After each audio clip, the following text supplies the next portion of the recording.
Hi guys, Angel with Angel's Magic Touch. I'm making some fire cider today.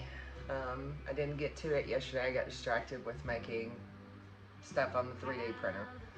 There's a video on that I'll be posting as well, but I thought you might enjoy the fire cider ingredients and how I do it.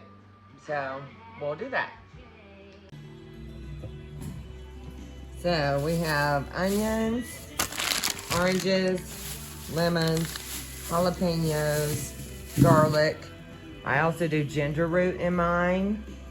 I already have that chopped up and I had frozen it because I found some on sale. Also some jalapenos as well. And then the base is going to be organic apple cider vinegar with the mother. And we'll show that here shortly. So right now, peeling garlic.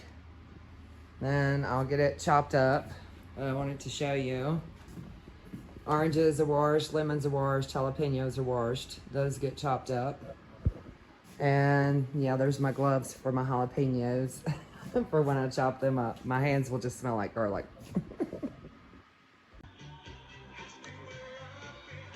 So just got the onions done. I did 4 large onions. I'm gonna see how many jalapenos total I have because I like to go heavy on the onions and jalapenos and the garlic and ginger. So I'll see if we'll chop some more. I do have 2 more onions. So also, fun fact, I don't know if you know it, but if you stick your onions in a freezer for about 5 or 10 minutes before you chop them up, it helps decrease the juices and then your eyes don't water. So fun fact there. Also, onions are very good if you have illness in the house to slice and sit around the house. Don't eat them. They will absorb the supposedly the viruses and the bacteria. So anyway, just a fun fact there. When I get everything chopped up, this is what I'm gonna start doing next. We'll show you pictures of all that before we start putting it together. So another thing that I do when I'm making fire cider is I do not remove the seeds from the jalapenos. I use the whole jalapeno. I slice it up, cut it up, but the seeds, everything, go in there. Different people have different ways of doing fire cider and different things they put in it.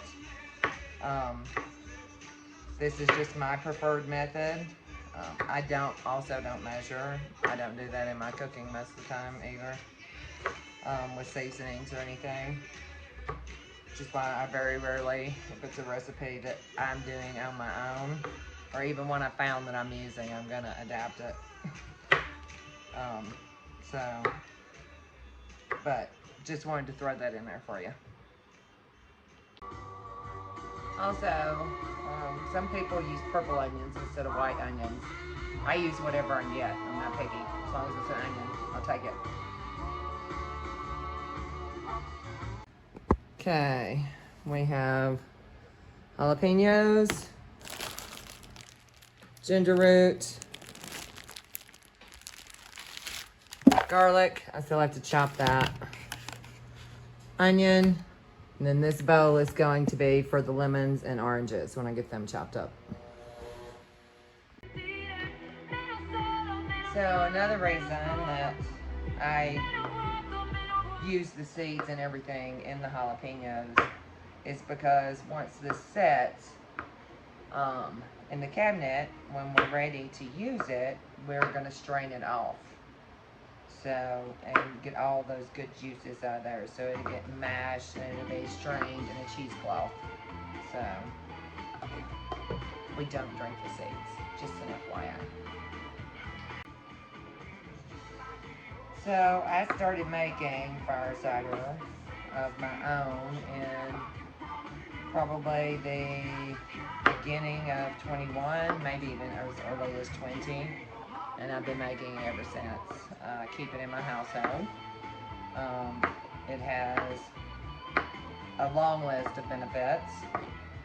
My husband has breathing issues, so he takes it for that instead of his inhaler, which tends to make his chest tight.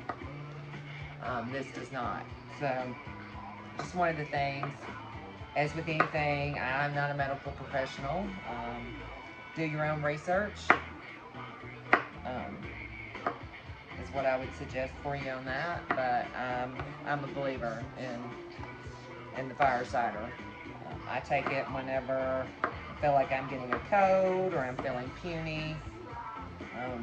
I also take a list of other herbs too. So, but as I said, I'm not telling you to do so. Just thought you might find it interesting. And as I said, do your own research. Be your own advocate. There's plenty of access out there to research. So this vinegar and this vinegar I've used before. Just want to make sure that it is organic and has the mother. And I have oranges and the lemons cut up now as well. And I have my jars over here washed and ready. So all the ingredients will go in there first, and then the apple cider vinegar will go over the top of that and then be covered.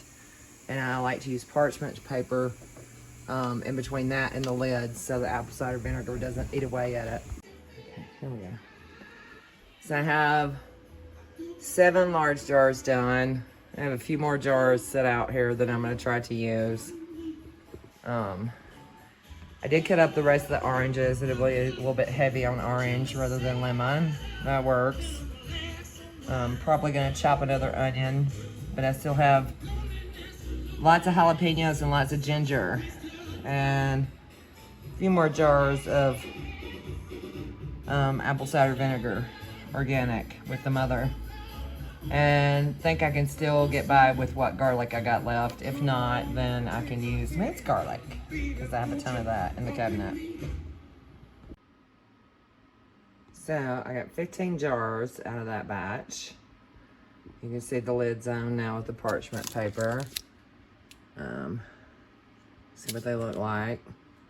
I shook them all up, and I'll continue to do that for the next several weeks.